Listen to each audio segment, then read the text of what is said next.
I want to first of all thank you all for joining me on these tributes and my chance to honor these YouTube all-stars who, in my mind, were groundbreakers and influenced me and others. And even though their presence is not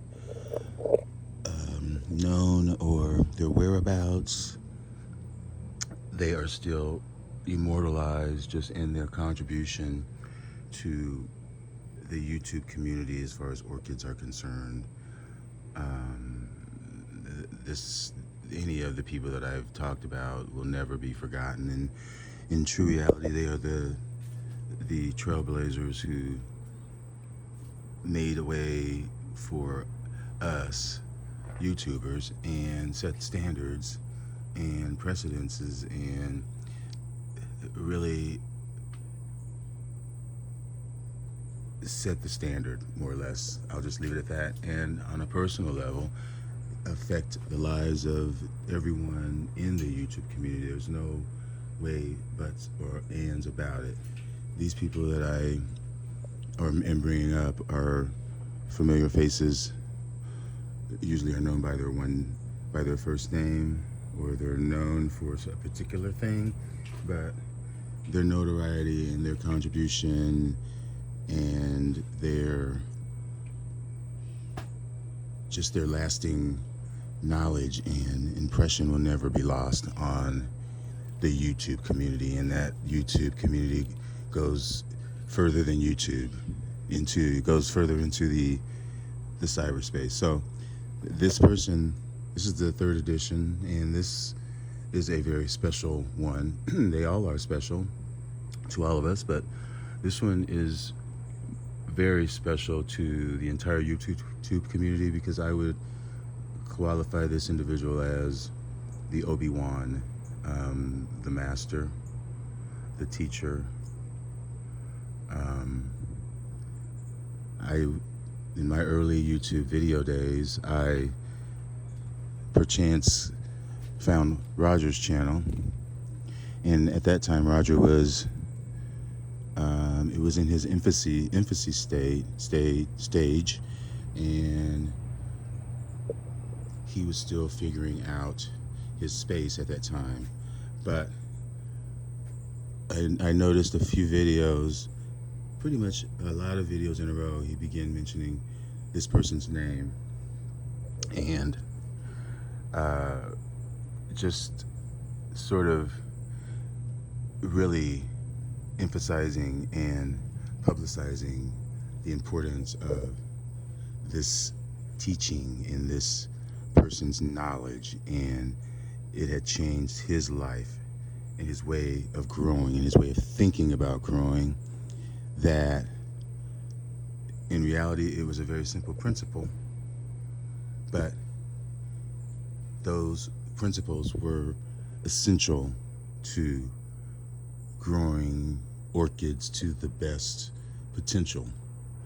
And I know I was kind of like, well, I'm fine with what I'm doing. I know I was not skeptical, but I was just cantankerous resistant, and Roger really personally drilled it in my head, because I questioned, I challenged why I needed to cut up my plants and see if there was fusarium, or why I needed to check out this person's channel.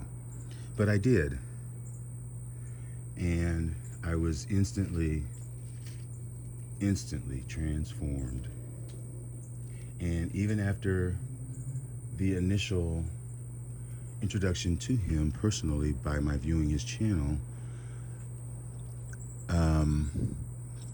the first video that I saw really impressed me enough that I made a comment and instantly subscribed, and sort of told how I got there, thinking, I'm just some anonymous person, that my story matters, blah, blah, blah.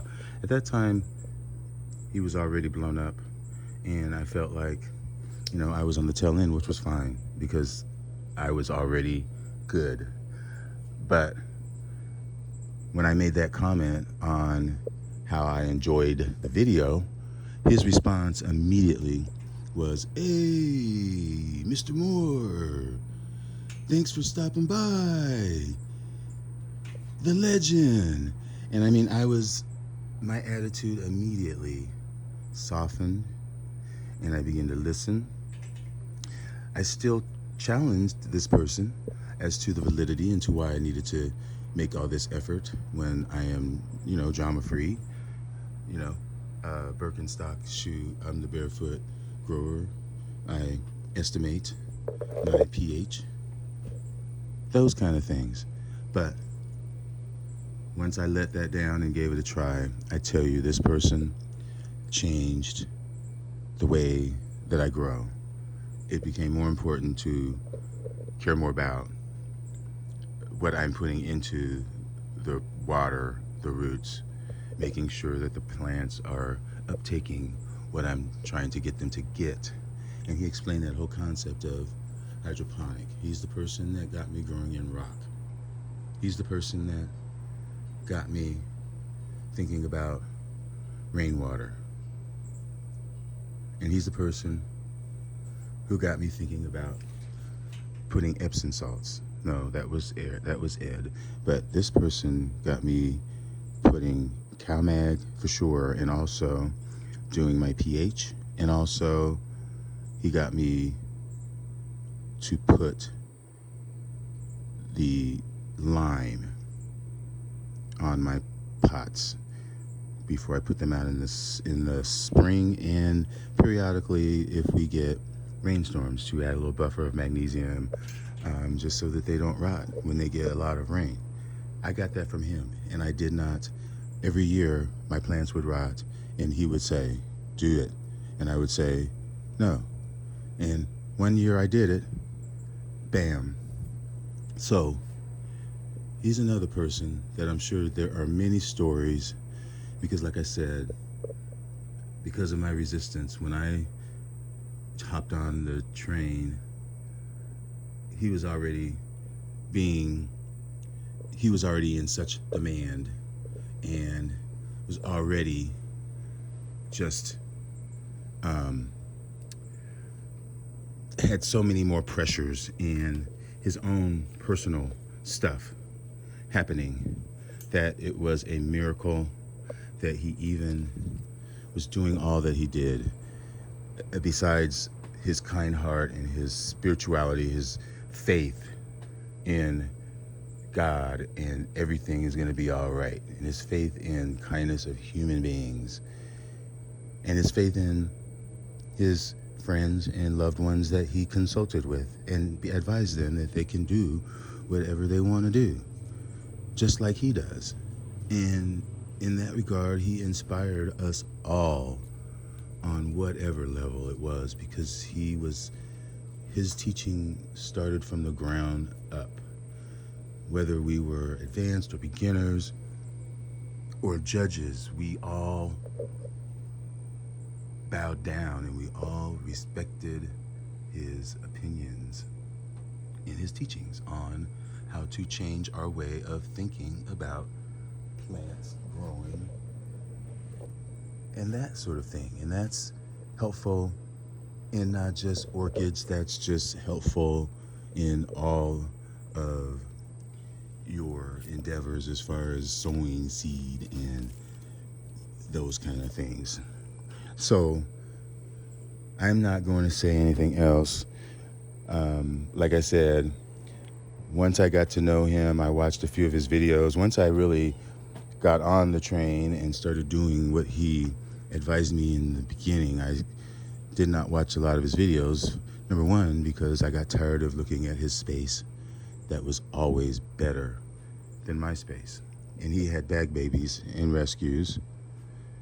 And one thing that he always would do is his camera would always, not always, but some of the time it would be pointed down at the bottom shelf of the lath house, or he had an indoor space one time, and I think it was for a hurricane, like a little bomb shelter. But anywho, he was just so carefree, spontaneous, just so into life and helping others and living his life fully until the end and staying positive and teaching.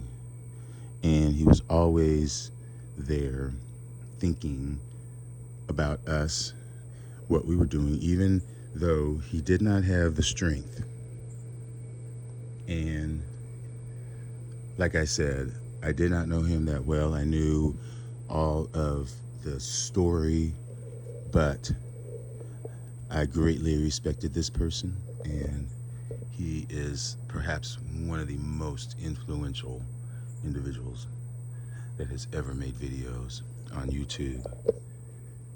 I don't think there will ever be a soul quite like this person.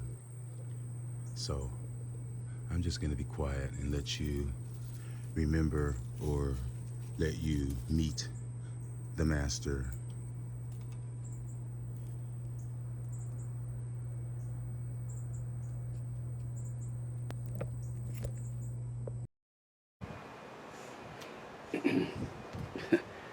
Well, good morning, good morning.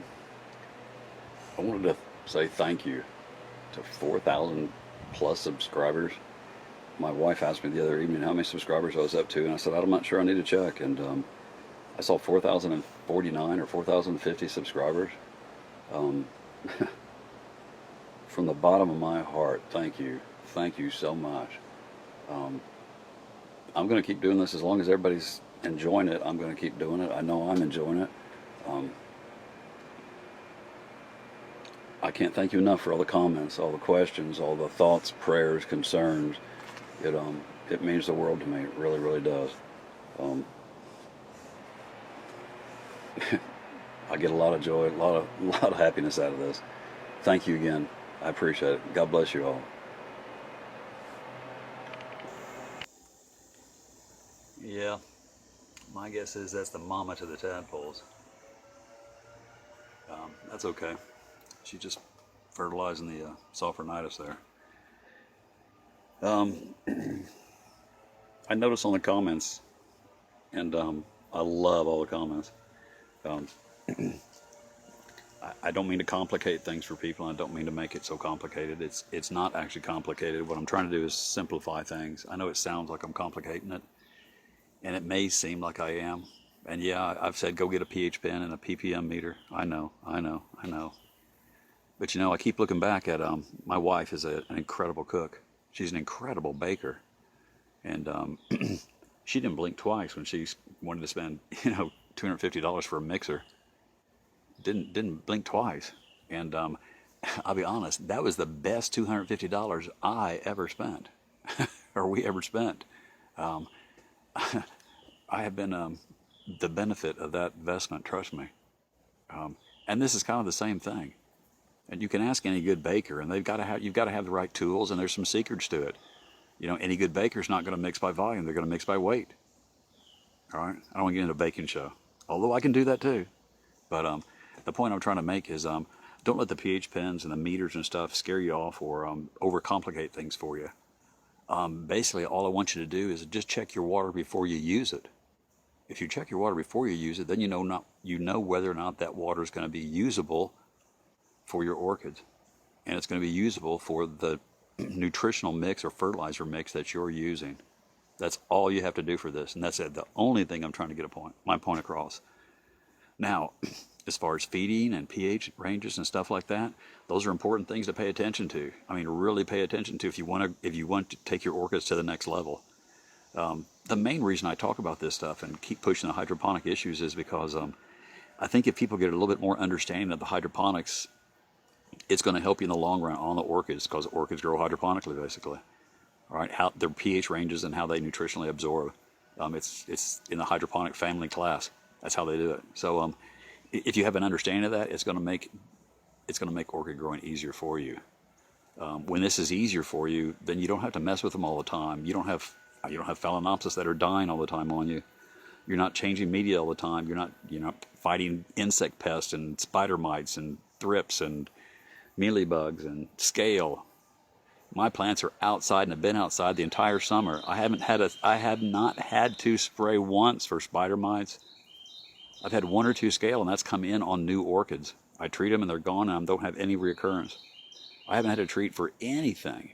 The only issues I'm having outside is, well, we've had an exceptional amount of rain this year, so that has been a little bit of an issue. But the biggest issues pest-wise that I have outside is, crickets, grasshoppers, wood roaches, that kind of stuff will get up in the middle of the night because mine are outside, and that's one of the downfalls of growing outside. They'll chew the root tips off. So I have a lot of, you can see, especially on some of these little cattleyas that have been up here, they'll take the tips right off of them. But I'm not concerned about it. The amount of growth that I get on them, oh, they can have a couple of tips. That's a small price to pay for the amount of growths and root mass that I'm gaining right now. Plus, I've started using a systemic, and I've noticed that it's slowly starting to get less and less and less. So I think, once again, and that's more of a pest show than anything, but I just wanted to touch base on this. Don't let me complicate things for you. Keep it super simple. But all I'm trying to show you is how to do this easier so you can let your orchids just grow and you can enjoy the blooms. Grow great big specimen plants and don't have to fight with them all the time. All right? If you're having to change medias and fighting with it all the time and always having root issues and loss of blooms and dying pieces and your orchids don't get any age to them or mature. And trust me, I didn't realize how fast these grow, but these things grow very, very rapidly when they're fed nutritionally right, all right, and given the right conditions. So I'm surprised. So if you're having issues like that, look at your routine. You might want to change some things, all right? Anyway, don't let me complicate it for you. Ask questions, please. Let me know what I can do to help. Well, good afternoon, everybody. I know it's been a while. My apologies. I'm trying to give everybody a quick update to let you know what's going on here and explain why I haven't been on for a while. I'm out here in the sunroom with the boys. They're sleeping right here, and I noticed that bird of paradise is blooming too. Pretty one. But the staghorn's inside. It's been outside in the shop actually for the past couple of months, losing weight. Tried to get it in the fall and I couldn't get it through the door. It was so big, so we had to stick it out in the shop where it's been losing weight, and it hasn't been watered, so it's down to where it's probably just a couple of 100 pounds now, and we were able to wrestle it inside and get it hoisted up, but that was pretty much about all we could do with it. It had to lose a little weight on it. Anyway, I wanted to come on and give everybody a quick update, but I am without a computer, so it may take another week or two before I can come back on again and start getting things back to a little bit more of a regular basis. This video, the camera for some reason too is not focusing very quickly. Its autofocus isn't working right or something. I don't know, or maybe it's just me being too shaky. I'm not sure, but it seems like it's all working a little bit slow today. Anyway, quick update. Jan's doing wonderful. Last time I had a video out, she had chemo a couple of weeks before that, and she was getting ready to graduate. She did graduate that Friday. It was a wonderful ceremony.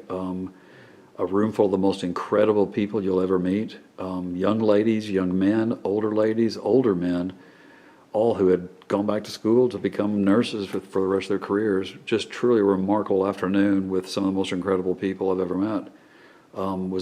Was honored to pin Jan during the ceremony and to be part of it. A week or so after that, they did a full body scan on her because she was finished with chemo. They did a full body scan on her to look for any other cancer and to see how the tumor was doing. Just to sit back and just go along for the ride was truly just remarkable to be part of this. And now look at the results. You can't tell me there's not power in. Thankfully, again, through a small incision, she's recuperating, getting her strength back, and just kind of recovering from everything.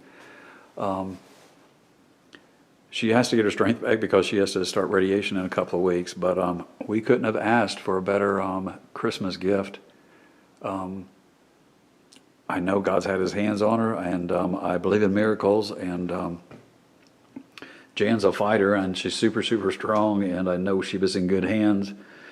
The same doctor that treated her this time was the same doctor that treated her 30 years ago when she had leukemia and lymphoma. So just truly, just everything just kind of came together just to sit back and just go along for the ride was truly just remarkable to be part of this. And now look at the results. You can't tell me there's not power in prayer. Jan and I both can't thank you enough. I cannot thank you enough for all the prayers, all the thoughts, all the good karma, all the messages, cards, etc., everything. Thank you so very much from the bottom of our hearts. We both thank you so much. Truly just remarkable, and it's going to be a special holiday just for that. So she is now finished with chemo, had the surgery to have everything removed. She's cancer free. She now has to go through radiation, and we'll be finished, or she'll be finished, and hopefully this can get put behind us, and she can start living again. She's also had incredible response to everybody that she's met during these procedures and in and out of the hospital over the past several months. And because of that, she's met so many wonderful other nurses and doctors and other people. And without even putting resumes in, she's gotten so many job offers. And she's actually has interviews coming up over the next couple of weeks. So God really works in mysterious ways and is in glorious ways too. Just remarkable.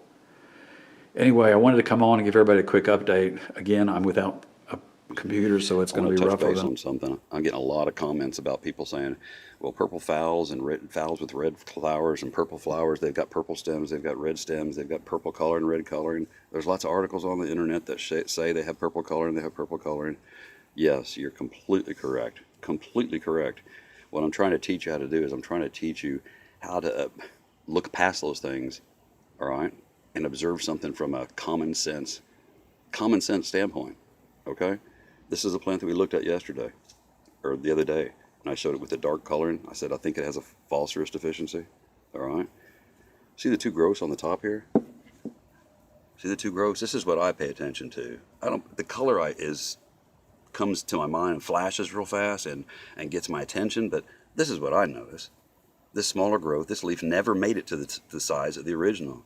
That's a sign. That's a sign. This plant can be 100% healthy, yes, but that's not what I'm trying to teach you.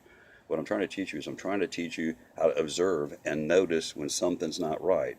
Now, we can leave this phal and never ever treat it. We don't have to treat it. And what it will probably do is and this is common in two spike plants, all right? And like I've told you before, I'm not new to hydroponics. I'm not new to growing. I'm new to orchids, but you know, common sense goes a long way.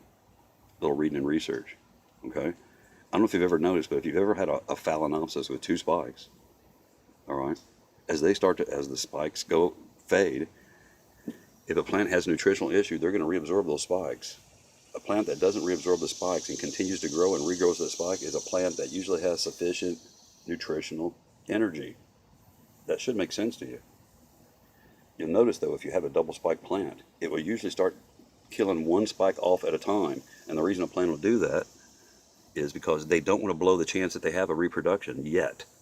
But they're low on phosphorus or potassium, so they're going to eat what they have to get that back and recycle it. Okay? I pay attention to genetics all the time. And if y'all want to discuss genetics, wow, I can really get into some genetics. I mean, I can really get deep into genetics. So I appreciate the comments, and I want people to keep on saying, hey, I'm going to call you out on this. I'm going to call you out on this. Call me out on this. As you know from some of my other videos, I deal with some pretty serious neurological issues. So I'm apt to make a mistake. All right. When I was first diagnosed years ago, I lost my total memory. I couldn't remember anybody in my family. I couldn't remember my wife. Okay. I got all this back because of the treatment that I'm going through. But without getting into all that crap this morning. Okay? I'm looking at other things. That's what I'm trying to teach you to do. Don't look at the obvious. Look at the other stuff. All right? The stuff that's not so obvious. Something that may only, as T.D. Moore said, I might be the only person who might have noticed that. All right? And that might be the case. And if that is the case, that's a shame. I'm trying to teach you how to grow here. You notice the two top leaves are smaller. The one on the right never got as big as it was supposed to. That's a sign. That's what I'm looking at.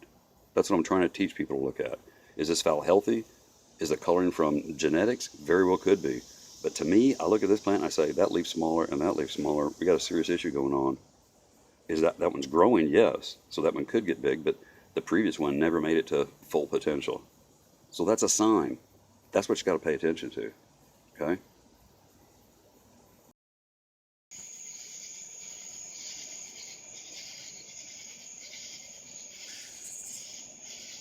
Good evening. Guess who can't sleep? Yeah, that's right. I've been trying. I'm just bumping 48 hours, and I'm tired, but I just cannot go to sleep. Anyway, that's one of my favorite things to do, is come out and look at the orchids late at night.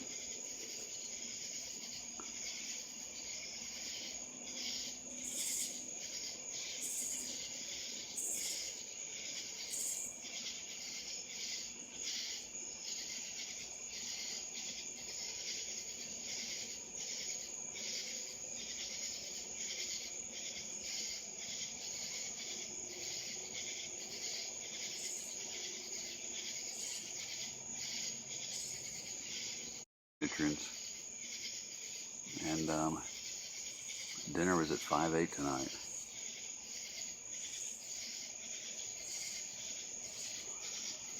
I think I'm gonna cut back the nitrogen a little bit. I use the calcium nitrate, and it's strong nitrogen. I think that's why everybody's so green, because these guys are out in full sun too. They should be a little bit lighter than that. I think they might be getting a little maximum on nitrogen there. Everything's growing well though.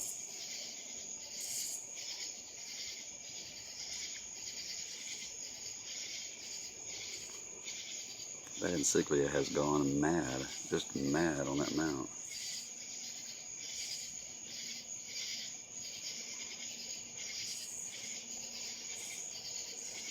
It's only been on there a couple of weeks, and it has got roots all over it. Dendrobiums are doing well. Lavanda.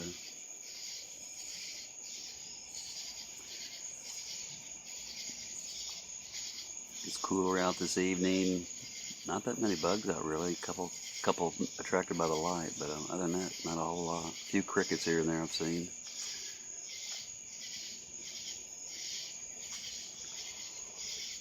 Wow, yeah. See, look how dark that Renanthera is. That's probably a lot of nitrogen. So, oh well, it's all right. It's all right. Everybody looks happy. The room is up and running. It's not finished by any means, but we dipped down to about 48 degrees the other night, and we're back up again a little bit better, 54 tonight, but we have had a couple of cool nights here, and with storms coming through, it's getting worse. So we're not in normal weather right now. Anyway, I had to move a few of the plants in. I started losing a few buds and blossoms, and I'm probably going to lose everything that's on that foul back there. But the plants look okay, but I've only moved in a few, mainly the fowls that seem to be having the issues with it, and a couple of the Vanda Renanthera. I'm not familiar enough with them to know how cold they'll take it, but I don't think 48 degrees or 45 that we're expecting in a few days is, I don't think so. But I don't know enough to take that gamble, so I brought a few plants in. Anyway, real quick, the room is painted. It's just whitewashed. This is basically just a lit up closet. But I think it's going to work fine for what I need right now. The lights are installed, the fans are running. You can hear them right now. They're not too bad. My voice might be loud because of the echo in the room. I'm not sure. But I'm not getting but about maybe a degree of difference temperature rise in the room with the lights on. But I can readjust the fans and redirect them, so or redirect the flow in here if I need to, which will probably heat the room. So I haven't turned a humidifier or anything on in here, but it's running about 62% right now, so I'm not too unhappy with that. But just a quick glimpse at them. Just some cheap wire shelving. The lights, like I said, the lights I don't want to show you because they're so bright. The fans are running; they're not too bad. I put the rack on the wall to hang plants on. I've got another piece of rack that goes over there behind there to hang plants on. And there's going to be a bunch of potted plants and stuff on the floor too, filled up. Good evening again. I'm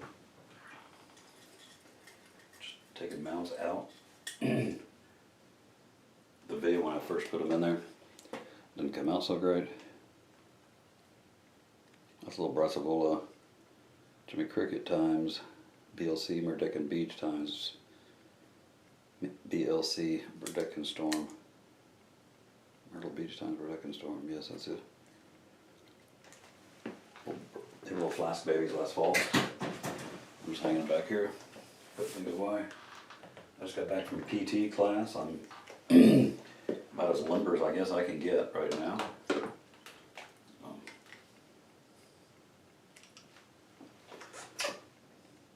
Not much to these. This is a little Cattleya intermedia times Schilleriana. Flask babies.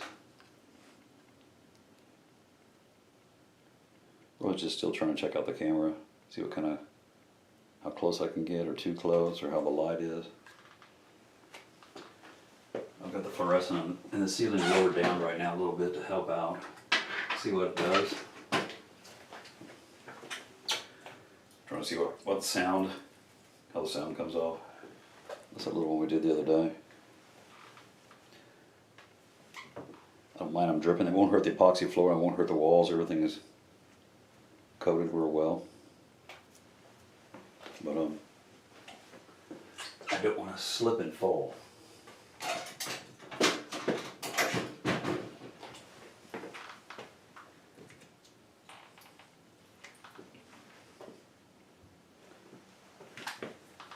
I've been watching some great YouTube videos.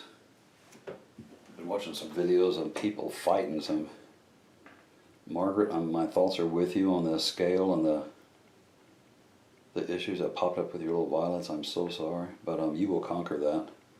And when I see somebody go through something like that, and that's nothing she did. If anything, her grow room and her stuff is, her plant room and all her stuff is meticulous. So I've watched her before clean and scrub pots and things. One of my favorite growers. That's just those peat pots that those violets were in. We'll see. I'm doing my absolute best to care for these, but when the moment comes where I have to find a home for them, I'm going to have to find a home for them. But meanwhile, let me show you how things are going and how they're doing. I've got you on a tripod because I'm just too shaky today to probably do anything and help show all the plants. But they're doing wonderful.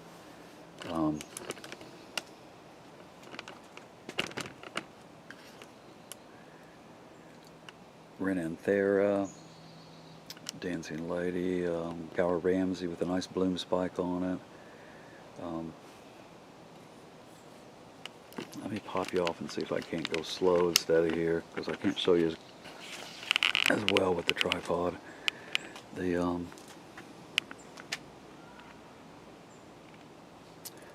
Bobophyllum Wilbur Chang, big new growth on it, doing really, really well. Seems to like its basket. Moss has taken over, done really, really well in there. And that's just in big chunks of cedar. I don't know what to say other than just, all the growth, all the plants have just massive growths on them, lots and lots of new growths on them. They've all done really, really well. Color looks great. I'm 3 years into using gravel, pea gravel, river rock, lava rock, and I absolutely love it as a media. I think it's probably one of the best things you can do as an orchid grower to grow in. It's just tremendous. I have had to repot a couple of plants and they come out of it really easy. They don't really grab onto the rock too much, not too bad. The lava rock they do, but I just tap the pot, break it a little bit, and the pieces fall. What falls away falls away. I put it into a bigger pot and put gravel around it, and they've done very, very well. One of the dendrobiums blooming, burgundy black, I believe this one is. Aggregatums did really, really well this year. Lots and lots and lots of growth on them. Dendrobium Chen Chow, beautiful, really fragrant spike on it. One of my favorite little dendrobiums, a really tight clustering type, evergreen, keeps its leaves. Just lots of bloom spikes. The dendrobiums did really well this year, lots of growth on them. A Wanagera apple blossom. This is a little plant I was going to throw out, remember? And then it turns out it was a big calcium hog, and look at the big new growth on it now. And it bloomed for me last year first time, so this year it'll be even better. But you just don't realize how small the plants are, how little, or how baby they were, really, how young they were, until you start to get some full-size adult growth on them. It's another reason it wasn't blooming. It was just way too young. All plants have thickened up. Just the gravel has done great. The plants don't fall over out here in the sunlight or in the wind and rain. It doesn't ever get too wet. You can't overwater them. It doesn't hold on to nutrients. It maintains a nice neutral pH so that pH doesn't drop real low, so it doesn't get out of the range where they can't absorb nutrients and feed properly. Look at the beautiful growth on it. Calcium, calcium, calcium. And those hormones also, those hormones help with that root growth. You get tremendous, tremendous upper and lower growth on the plants with those hormones too. Remember that the upper part produces hormones that tell the plant to grow roots, and the roots produce hormones that tell the plant to grow upper growth. Beautiful trade-off. Nodosa, Moss Major times Nodosa Remar, doing really, really well, taking over that basket. Just a few stragglers, but Banfildera, Mystic Mage, Bloom. The Sherry Baby had a beautiful 5-foot spike on it, and the frogs broke it off, but it's got a... And there's some of the phals are over here, hanging in, doing well.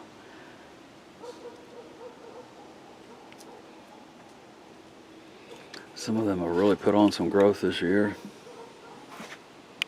That's one of my favorites. It just really seems to love that piece of wood. Anyway, thank you again for all the kind words, the thoughts, the prayers, the messages, and I'm sorry for the lack of contact. I'm going to keep doing this as long as I can, and I can't thank you guys enough for all your support and your kindness. It just means the world to me. Anyway, I hope I've helped somebody with how to grow orchids. I hope I've answered questions before. I don't know how many more questions I'll be answering in the future, or how many more shows I'll be doing in the future, but I hope I've helped at least a couple of people with how to grow orchids and given some information that'll make people think a little bit differently. It's hard to find good information on orchid growth, not cultural information and stuff like that. Environmental information, yes, but it's actually on how they utilize their nutrients and what nutrients are important to them and what nutrients they don't need around them, like phosphorus, potassium. Not a lot of that. They don't need a lot of that. What makes them bloom, what makes them drop their leaves, what makes them grow roots, what makes them not grow roots, etc., etc. I hope I've answered some of those questions and got some people to think a little bit different. And I hope I can do a few more shows anyway and answer a few more questions. But until then, thank you again, and thanks for watching and thanks for listening. Have a great day, everybody. Good afternoon. This is not what I had planned for 1,000 subscribers. I was so overwhelmed that I fell off the roof of my house this morning. No, I'm joking. I didn't do that. I had an old injury flare up this morning. I'm sitting here waiting for some test results back and find out if I can have surgery or not. But I've been stuck in the hospital all day and wishing I was home with my plants and talking to everybody about how wonderful they make me feel and how proud I am to have 1,000 subscribers. I get out of here, I'm going to make it up to you. We'll get a new camera and we're going to do a better show. And I want to make sure all 1,000 of you are appreciated. So I'll do a better video when I get out of here to show how much I appreciate everybody. But 1,000 videos, 1,000 people subscribing. Thank you very much. It means a lot to me.